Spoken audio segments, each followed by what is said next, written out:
So yesterday, the courts approved the National Association of Realtors lawsuit settlement, and what that entailed was the buyer's agency compensation will no longer be advertised on the multiple listing services. Obviously, there's people that are going to get a payout out of that. Exactly how much is trivial because of obviously the amount of the settlement versus the number of people in the complaints. So there's a lot of things to accommodate. Now, in coming July, it's going to change a few things. Like I said, the National Association of Realtors multiple listing services will no longer advertise buyer's agency compensation in any way, shape, or form. So now we have to ask the listing agents directly if their seller is willing or is compensating buyer's agents. So that is going to affect a lot of buyers. Is it going to bring home prices down? I don't want to say yes. I don't want to say no, because there are people out there with money that can afford it. There are people with money out there that cannot afford it, such as some veterans and people with federal housing assistance, FHA loans and such. Those guys usually need some kind of assistance with down payments and stuff. So that's another cost.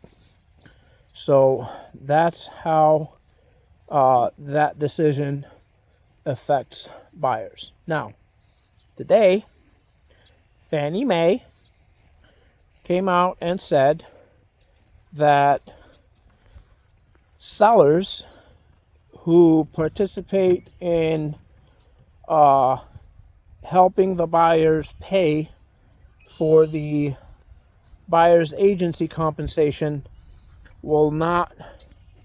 that money will not go or count towards a buyer asking for concessions. What does that mean? Here's what it means. You as a buyer, we put an offer on a house and you need some help with closing costs.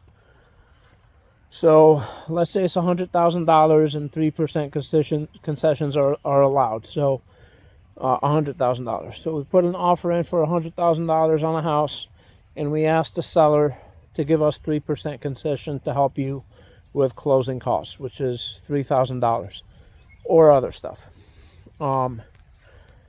Now, in this scenario, they are offering buyer's agency compensation, so you don't have to worry about compensating your agent as a buyer. If they are not offering buyer's agency compensation, we can negotiate that in the contract and put another line in there, or however legally it will be determined to do, that we ask the buyer to compensate the buyer's agent. All right. So now we're asking the seller to give us 3% concessions, and on top of that, another 3%, 2.5, 2, 1, whatever it is, to cover buyer's agency cost. What Fannie Mae is saying is that the money that is used to cover buyer's agency cost compensation does not count towards the 3% concession that you may ask for. What does that mean, in my opinion? Here's what that means in my opinion. With everything going on, there are buyers that are not going to offer buyer's agency compensation. It may be negotiated into the deal. If it is negotiated into the deal, awesome. What I think will happen is people who need to negotiate that into the deal will have to bring in more money into the deal, which means nothing changed. It's still buyer financed, seller facilitated.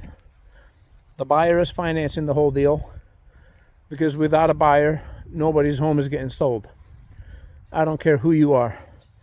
If there's nobody buying your house ain't worth shit. So the buyer is going to finance the entire deal, and the seller is going to be nice and give him some money back. In the instances where the seller is not giving money back, there's two things that are going to happen. One is people that do have money are going to come out and purchase that property and pay their own agent. Second scenario is there may not be a lot of people with money in the market for that particular house. It's either going to sit, or the seller is going to eventually cave in, or the price of that house is going to drop to where it's affordable for somebody to come in, buy the house, and pay their agent.